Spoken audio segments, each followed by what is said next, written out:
Menteri Keuangan Sri Mulyani Indrawati mengatakan, APBN 2025 disusun untuk menghadapi dinamika global yang penuh ketidakpastian. Menurutnya geopolitik dan geoekonomi yang terjadi saat ini telah menyebabkan destabilisasi di berbagai kawasan. Ia mengatakan itu usai menghadiri penyerahan daftar isian pelaksanaan anggaran, DIPA, dan daftar alokasi transfer ke daerah, TKD, 2025.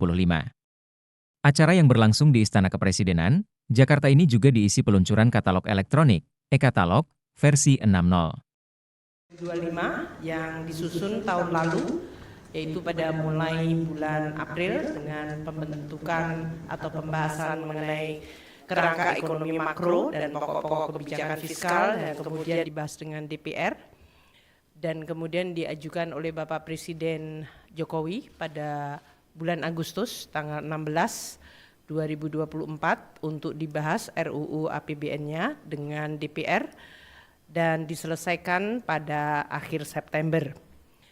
Dengan demikian, APBN 2025 memang disusun dalam suasana dan dalam situasi transisi pemerintahan dari pemerintah sebelumnya kepada pemerintah terpilih.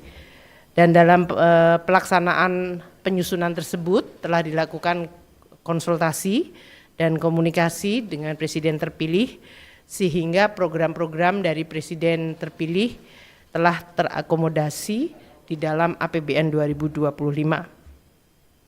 APBN 2025 disusun dalam suasana geopolitik dan geoekonomi yang mengalami perubahan dan dinamika yang sangat tinggi. Seperti yang tadi telah disampaikan oleh Bapak Presiden juga, bahwa geopolitik dan geoekonomi ini telah menyebabkan destabilisasi di berbagai kawasan. Sehingga bagi Indonesia, kita juga harus terus melakukan kewaspadaan.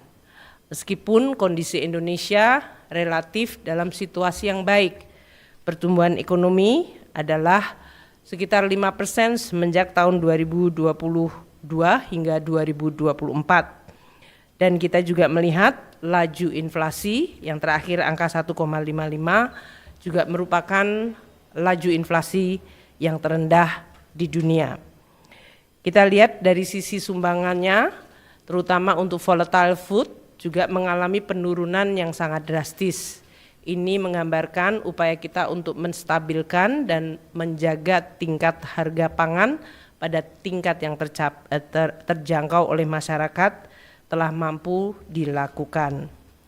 Kondisi yang baik ini tentu perlu dan akan menjadi salah satu landasan bagi pemerintah di bawah pimpinan Presiden Prabowo dan Wakil Presiden Gibran Rakabuming untuk terus meningkatkan dan mengakselerasi pembangunan.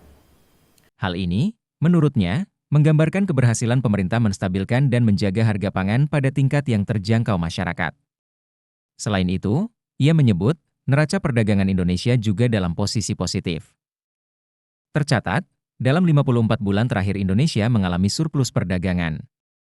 Nilai ekspor sampai dengan Oktober 2024 mencapai 24,4 miliar dolar Amerika.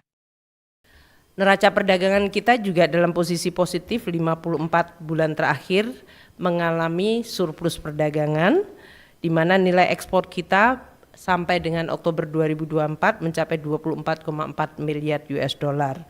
Ini tumbuh 10,2% di tengah perlemahan perekonomian global. Hal ini menggambarkan bahwa potensi ekspor kita yang didukung oleh baik sektor manufaktur maupun sektor-sektor yang mengalami hilirisasi menjadi sangat besar.